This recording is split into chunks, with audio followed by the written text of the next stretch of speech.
Hello students, welcome to function part 2 of the chapter. हमने last वाले video में ये समझने की कोशिश की थी कि फंक्शन वन वन और मैनी वन किस तरीके से होते हैं और उनको ग्राफ के ज़रिए समझने की कोशिश की थी कि किस तरीके से हम ग्राफिकली ग्राफ को देख के ये समझ सकें कि फंक्शन वन वन है या मैनी वन है। मैंने आपको बताया था कि अगर आपका वन वन फंक्शन होगा तो वो प्योरली या तो इंक्रीजिंग फंक्शन होगा और या तो प्योरली डिक्रीजिंग फंक्शन होगा। या आप बहुत अच्छे से जान के रखिए कि या तो वो प्योरली इंक्रीजिंग फंक्शन है या तो वो प्योरली डिक्रीजिंग फंक्शन है, तभी वो वन वन फंक्शन है, अदरवाइज वो वन वन फंक्शन नहीं है। दूसरी चीज़, जब हम मैनी वन वन फंक्शन की बात कर रहे थे तो मैंने आपको बोला था कि अगर आप ग्राफ देख के जज करना चाहें मैनी वन फंक्शन, तो जाहिर सी बात है कि मैनी वन फंक्शन में आपका जो भी डोमेन है जिसके लिए फंक्शन डिफाइन है, उस डोमेन के अंदर आपका फंक्शन इंक्रीजिंग भी होगा और डिक्रीजिंग भी होगा। या तो पहले इंक्रीजिंग बाद में डिक्रीजिंग होगा या पहले डिक्रीजिंग बाद में इंक्रीजिंग होगा। कुछ इस तरीके का ग्राफ आपका होगा। ठीक है। इनको चेक करने के लिए एक सिंपल सा एक प्रोसीजर भी हम लोगों ने समझने की कोशिश की थी, जिसको हम लोग हॉरिजॉन्टल लाइन टेस्ट कहते हैं। कि कोई भी हॉरिजॉन्टल लाइन जो एक्स एक्सिस के पैरेलल है वो इंक्रीजिंग या डिक्रीजिंग ग्राफ को सिर्फ एक ही पॉइंट पे काटेगी, जो जो बहुत ही ऑब्वियस है, जो आप बहुत आसानी से समझ जाएंगे। तो जाहिर सी बात है कि किसी एक ही पॉइंट पे कट करेगी, और एक ही पॉइंट पे कट करने का मतलब कि आपका जो फंक्शन है वो वन वन फंक्शन है। वेरएस जब आपका मैनी वन फंक्शन है तो कोई एक भी अगर आपके पास ऐसी हॉरिजॉन्टल लाइन है जो फंक्शन को एक से ज़्यादा पॉइंट पे इंटरसेक्ट करती है, तो ये फंक्शन मैनी वन फंक्शन है। इसको अगर हम मैपिंग के जरिए भी समझने की कोशिश करें तो जाहिर सी बात है कि यहाँ पर हर एक एक्स के लिए जो आपका वन वन फंक्शन है, हर एक एक्स के लिए आपके पास एक नया y1 होगा, करस्पॉन्डिंग यूनिक y1 होगा। ठीक है, y1 होगा, y2 होगा और y3 होगा, इस तरीके से। जबकि आपके मैनी वन फंक्शन के लिए जाहिर सी बात है यहाँ का जो वैल्यू है, जो यहाँ का वैल्यू है और जो यहाँ का वैल्यू है, ये सपोज x1 है, ये सपोज x2 है, ये सपोज x3 है, उनकी वैल्यू एक ही y है। तो एक ही वैल्यू ऑफ y को ये करस्पॉन्ड करते हैं। तो x1 x2 और x3 की वैल्यूज़ जो हैं वो आपको एक ही y की तरफ ले जाती हैं, जो कि y1 या y2 जो भी आप मान लें। ठीक है। तो ये बस खास बात है जो आपको बहुत अच्छे से समझ में आना चाहिए, ग्राफिकली भी और मैपिंग के जरिए भी। अब हम इन्हें देखते हैं कि हम सीबीएसई या आईएससी बोर्ड में अगर हम इन क्वेश्चंस को प्रूफ करने के लिए हमसे पूछा जाता है कि proof that the given function is one one और मैनी वन, ठीक है, तो हम इसे कैसे प्रूव करेंगे। साथ ही मैं आपको एक बात और चलिए हम उसको बाद में डिस्कस करते हैं। पहले हम मुद्दे के ऊपर आते हैं कि सीबीएसई और आईएससी में हम कैसे इन चीज़ को प्रूव कर सकते हैं। ठीक है। तो जैसे सपोज हमने एक एग्जांपल ले लिया, हमने क्वेश्चन वन लिया, एग्जांपल लिया। यहाँ पर हमारे पास function f x is equal to 3x+4 है, 3x+4 है। बेटा आप बहुत अच्छे से जानते हो कि ये इक्वेशन ऑफ स्ट्रेट लाइन है, और इक्वेशन ऑफ स्ट्रेट लाइन का मतलब ये एक ऐसी स्ट्रेट लाइन है जिसका स्लोप 3 है और जो y इंटरसेप्ट है ये 4 है। तो पॉजिटिव स्लोप है, y इंटरसेप्ट है। अगर आपको थोड़ी भी जानकारी हो तो ये आप बहुत अच्छे से समझ सकते हो कि पॉजिटिव स्लोप का मतलब कि एक्यूट एंगल लाइन बना रही है एक्स एक्सिस से, और 4y इंटरसेप्ट का मतलब कि ये 4 पॉइंट से काट रही है, कुछ इस तरीके से। ठीक है। ये 0,4 से पास हो रही है और इसकी स्लोप कितनी है, 3 है। अगर आपको नहीं पता तो आप मेरे को कमेंट सेक्शन में बताएंगे, हम इसके ऊपर भी वीडियो बना सकते हैं। ठीक है। तो ये हमारी लाइन है, तो जाहिर सी बात है ये इंक्रीजिंग लाइन है और आप इसको देख के ही समझ सकते हो कि ये वन वन फंक्शन है। ठीक है। लेकिन आपको ये मेथड अपने बोर्ड एग्जाम्स में, वो कोई भी बोर्ड एग्जाम्स हो या सीबीएसई या आईएससी, दोनों में से कोई भी हो, आपको ये वहां पर अप्लाई नहीं करना है। ये बेटर है कि आप कॉम्पिटिटिव पर्पस के लिए रखें तो ज़्यादा अच्छा होगा। वहां पर अगर हमें प्रूव करना हो कि भाई prove that the function is one one function, जिसको हम लोग इंजेक्शन भी बोलते हैं, तो वो हम कैसे करेंगे। तो हम क्या करते हैं उसका, वो मैं प्रूफ करने का तरीका भी बताता हूँ और उसका लॉजिक भी हम लोग शेयर करते हैं कि किस तरीके से वो प्रूव हो जाता है। तो आप क्या करेंगे, जब आप उसको प्रूफ करना है फंक्शन को कि ये वन वन फंक्शन है, तो आपके पास क्या तरीका है, ये वन वन फंक्शन है या नहीं है। अगर वन वन नहीं होगा तो मैनी वन फंक्शन होगा, क्योंकि दो में से कोई एक चीज़ ही होगी, या तो वन वन या तो मैनी वन। अगर कोई भी फंक्शन है प्रॉपर तो या तो वो वन वन है या तो वो मैनी वन है। ठीक है। तो यहाँ पर हम समझने की कोशिश करते हैं कि फंक्शन वन वन कैसे होता है। तो हम लोग क्या करते हैं, सबसे पहले सपोजिशन करते हैं F of x1 is equal to F of x2। हमने ऐसा सपोज किया, F of x1 is equal to F of x2। अब हमारा एफ एक्स तो यहाँ पे इस तरीके से डिफाइन है, F x is equal to 3x+4। तो एफ ऑफ x1 का मतलब यहाँ पे x की जगह x1 डाल देते हैं और यहाँ पे लिखते हैं 3x1+4 is equal to 3x2 plus 4, यहाँ पर x की जगह x2 आ गया। तो हमने इस तरीके से इसको लिख दिया। जाहिर सी बात है कि अब हमने क्या किया कि 4 4 कैंसिल हो गया, अब आपके पास 3x1 is equal to 3x2 आ गया, और जाहिर सी बात है 3 और 3 भी कैंसिल हो गए और x1 is equal to x2 आ गया। Since x1 is equal to x2 आपका एंड रिजल्ट है, इसलिए हम ये बोलेंगे कि आपका फंक्शन 1 1 है। हमें बुक्स में इन जनरल इतना ही समझाया जाता है, लेकिन इसके पीछे का कारण भी समझ लेते हैं कि ऐसा सपोज करके अगर ऐसा प्रूव हो जाता है तो आपका फंक्शन क्यों 1 1 फंक्शन हो जाता है, जो कि हम अगर ग्राफिकली देखें तो हमें बहुत अच्छे से समझ में आता है, लेकिन जो मेथड हमें अलाउ किया गया है बोर्ड एग्जाम में, वहां पर ये क्यों हो जाता है ये भी समझने की कोशिश करते हैं। देखो, एफ ऑफ एक्स वन, ये आपके पास इस तरीके से दो मैपिंग के ग्राफ हैं इस तरीके से, ठीक है, ये एक्स है ये वाई है, जो जिसको हम लोग एफ ऑफ एक्स भी बोल सकते हैं, ठीक है, Y and F of X are one same thing. तो यहाँ पर हमने क्या किया, सबसे पहली चीज जो हमने यहाँ पे सपोज की, f of x one is equal to F of x two, मतलब हमने कोई दो वैल्यूज ऐसी ले ली, f of x one f of x two को, जो हम लोग वाई वन और वाई टू भी लिख सकते हैं, यहाँ पर हमने कुछ ऐसा ले लिया कि वाई वन और वाई टू आपस में बराबर है, ठीक है। अब अगर y1 सपोज इनिशियली करस्पॉन्ड कर रहा होगा x1 को, और इसको y2 को x2 जो है वो मैप कर रहा था, तो अगर हमने इन दोनों को इक्वल ले लिया तो आपका जो मैपिंग का ग्राफ है, अगर हमने इनको इक्वल सपोज कर लिया, तो जाहिर सी बात है वो इस तरीके का कुछ हो जाएगा, जहां पर y1 y2 दोनों की वैल्यू आपस में बराबर है, लेट इट बी y, तो कुछ इस तरीके का बन जाएगा। अगर हमने इस तरीके का सपोज कर लिया तो हम फंक्शन को बाय डिफॉल्ट क्या सपोज कर रहे हैं कि वो मैनी वन फंक्शन बन गया, भाई दो चीजें एक ही वैल्यू को पॉइंट आउट कर रही हैं तो वो मैनी वन फंक्शन बन गया। अब प्रॉब्लम ये है कि हमें इसे हटाना है। अगर ये मैनी वन फंक्शन है तो हम किस तरीके से प्रूव करें कि ये वन वन ही होगा, मैनी वन नहीं होगा, ठीक है।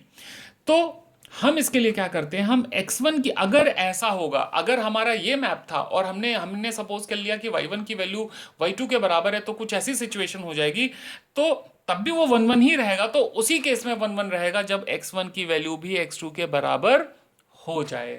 अदरवाइज अगर x1 की वैल्यू x2 के बराबर नहीं होती है, या x1 की वैल्यू एक x2 या कोई और किसी और तरीके से x2 के साथ रिलेटेड होते हैं, दो या तीन तरीकों से x1 x2 आपस में रिलेटेड होते हैं, तो ये 1 1 फंक्शन नहीं है।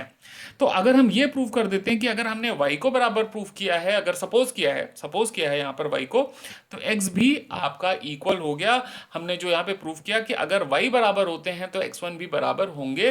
तो इससे क्या हो जाएगा कि अगर हमने इन दोनों को बराबर लिया तो कुछ ऐसा हो जाना चाहिए था, लेकिन जब हमने उनको सॉल्व किया तो हमारा x1 x2 भी आपस में बराबर हो गया। तो ये अब आपको रिप्रेजेंट करता है कि आपका फंक्शन सिर्फ 1 1 फंक्शन है। अगर y1 की वैल्यू की किसी भी कोई भी दो वैल्यूज जो आपके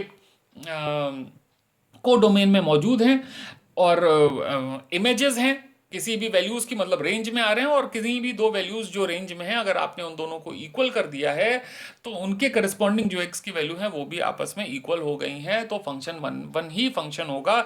मतलब हर एक x जो है वो एक यूनिक y को ही रिप्रेजेंट कर रहा है, अलग अलग y को रिप्रेजेंट, कई सारे x एक ही y को रिप्रेजेंट नहीं कर रहे हैं, जो ऐसा कंडीशन है, ठीक है। आई होप सो ये आपको समझ में आ गया होगा एक्सप्लेनेशन। अगर समझ में आया हो या ना आया हो, दोनों ही केसेस में आप मुझे कमेंट सेक्शन में ये बता दें, तो मैं उसके ऊपर और क्लैरिफिकेशन के साथ कुछ बेटर एग्जांपल्स के साथ आपको फर्दर वीडियोस बना के दे सकता हूँ। अभी थोड़ी सी टाइम रिस्ट्रिक्शंस है, लॉकडाउन है, कोविड-19 का फेज चल रहा है, तो मैं बस ये चाह रहा हूँ कि आप बच्चों की थोड़ी सी हेल्प हो जाए इन सब छोटे मोटे वीडियोस को लेकर जो हम काम कर रहे हैं, ठीक है। अच्छा, दूसरी चीज़ ये है कि हम एक और एग्जांपल लेके समझने की कोशिश करते हैं, इसी चीज़ को हम एक और एग्जांपल लेके समझने की कोशिश करते हैं तो ज़्यादा बेहतर रहेगा। जैसे सपोज हमने एक और क्वेश्चन लिया, यहाँ पर हमने एक और क्वेश्चन ले लिया, उसको भी 1 1 का ही एक कोई एग्जांपल और ले लेते हैं, जहाँ पर हम ये समझ सकें कि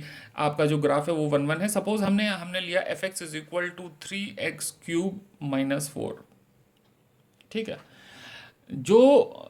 जिन बच्चों ने इसको थोड़ा पहले से समझा होगा तो क्यूबिक फंक्शन है वो समझ गए होंगे, cubic function is always increasing, ठीक है, ये वाला फंक्शन जो है वो इंक्रीजिंग, ठीक है।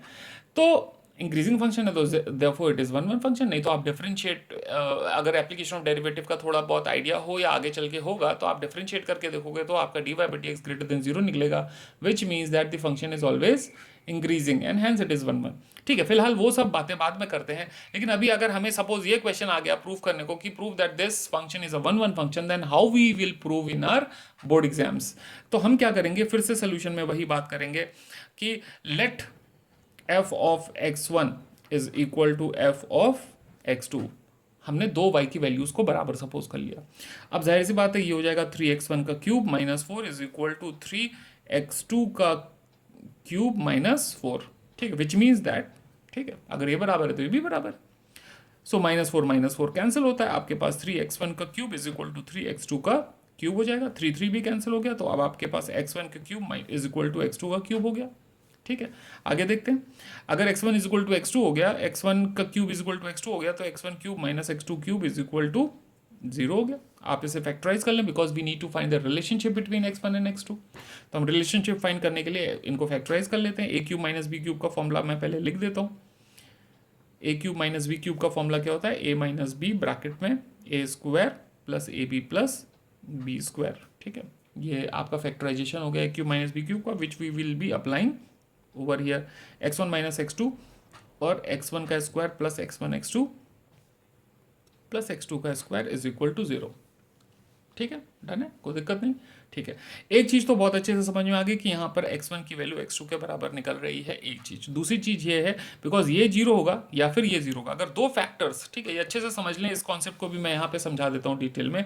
अगर बेटा दो चीजों का मल्टीप्लीकेशन 0 के बराबर है तो इसके तीन मतलब निकलते हैं। तीन में से कोई एक सिचुएशन होगी, या तो ए 0 होगा, या तो बी 0 होगा, और या तो दोनों ही 0 होंगे भाई, ए और बी दोनों 0 के बराबर होंगे। इन तीन में से कोई और सिचुएशन नहीं हो सकती जिससे ए और बी का प्रोडक्ट 0 हो जाए। ठीक है, अगर 0 है तो उन दोनों में से कम कोई एक तो 0 है ही। ठीक है, ओके। तो इसीलिए अगर हमारे पास इस तरीके का कभी कोई फैक्टराइजेशन आता है इस तरीके का, तो यहाँ पर हम ये समझने की कोशिश करेंगे कि ये या तो ये वाला फैक्टर 0 है या तो ये वाला फैक्टर 0, तो we will consider both the cases. ठीक है, बिकॉज बोथ में भी 0। तो अगर ये 0 के बराबर होता है तो x1 की वैल्यू x2 के बराबर होती है, लेकिन अगर ये 0 के बराबर होता है x1 plus x1 x2 plus x2 square is equal to 0, तो यहाँ से अगर हम इसे क्वाड्रेटिक इक्वेशन में ट्रांसफॉर्म करें, क्वाड्रेटिक इक्वेशन में ट्रांसफॉर्म करें, मतलब x1 का square plus x1 x2 plus, देखिए लॉकडाउन का समय चल रहा है और रात में नहीं, अब तो मॉर्निंग हो गई है। इट्स लाइक 4:45 हो रहे हैं, 15 मिनट बचे हैं 5 बजने में, और हमारे रेड जोन होने की वजह से हमारे इलाकों में पुलिस चारों तरफ घूम रही है। तो मैं तो ये कहूँगा कि government is doing his job very very like carefully, nicely, बहुत अच्छे से इम्प्लीमेंट करने की कोशिश कर रहे हैं। एज एन सिटीज़न हम लोग भी थोड़ा सा अगर उनका साथ देंगे तो अच्छा होगा। खैर, बैक टू वीडियो। तो ये आपका 0 के बराबर है। अच्छा बेटा, अभी हम x2 से पूरी इक्वेशन को डिवाइड कर देते हैं so that we can make a quadratic equation out of this. तो x2 से डिवाइड कर दिया, यहाँ पे बचा x2 से डिवाइड कर देंगे तो x1 बाय x2 बचेगा, प्लस 1 इज इक्वल टू 0 बचेगा। So this is the quadratic equation in variable x1 by x2। ठीक है, अब इस क्वाड्रेटिक इक्वेशन को अगर हम सपोज कर लेते हैं, x1 बाय x2 को अगर हम a सपोज कर लेते हैं, तो आपको बहुत अच्छे से पता है कि इस क्वाड्रेटिक इक्वेशन का हमारे पास कोई भी रियल सोल्यूशन नहीं है। There is no real solution for this. ठीक है, आप श्रीधर 4 अप्लाई करेंगे। आई होप ये आपको समझ में आया होगा, प्लस माइनस 1।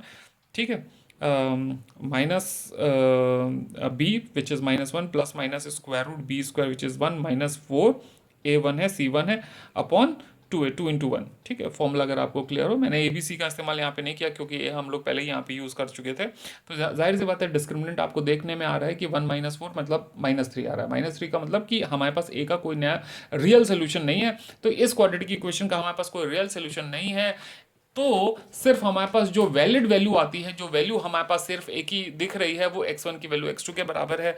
तो क्योंकि हमने y1 को y2 के बराबर सपोज किया था और सिर्फ एक ही रिलेशन x1 और x2 के बीच में निकल के आया कि x1 की वैल्यू x2 के बराबर है, इसलिए हम बोलेंगे कि आपका फंक्शन 1 1 फंक्शन ही है।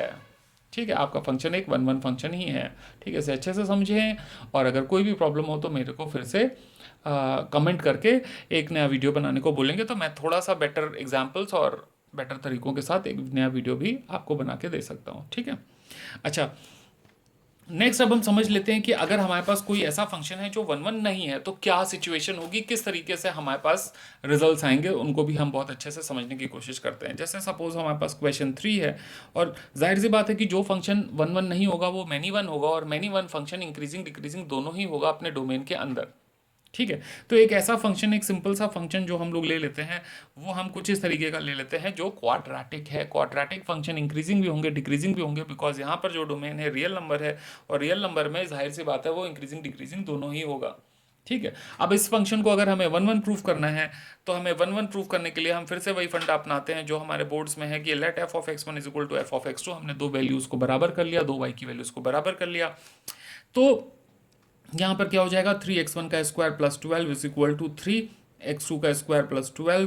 ठीक है, जिसमें से 12 कैंसिल हो गया, सो 3x1 का square is equal to 3, x2 का स्क्वायर 3 कैंसिल हो गया, सो x1 का square is equal to x2 का स्क्वायर। सो x1 का स्क्वायर माइनस x2 का स्क्वायर इज इक्वल टू 0। आपको फैक्टराइज करना है because you have to find the relationship between x1 and x2। So यहाँ पर इस तरीके का भाई रिलेशनशिप आ गया, क्योंकि या तो ये जीरो या तो ये जीरो, तो जाहिर सी बात है या तो x1 की वैल्यू x2 के बराबर है, और या फिर x1 की वैल्यू माइनस x2 के बराबर है। अब देखिए यहाँ पर एक नई चीज़ आपके सामने निकल के आई जब मैनी वन फंक्शन की बात करेंगे। अगर y1 की वैल्यू y2 के बराबर है, अगर y1 की वैल्यू y2 के बराबर है, तो यहाँ पर एक ही y आया सपोज, तो इस एक y के लिए एक आपके पास पॉजिटिव x भी हो सकता है और एक नेगेटिव x भी हो सकता है जो इसको पॉइंट आउट करेगा।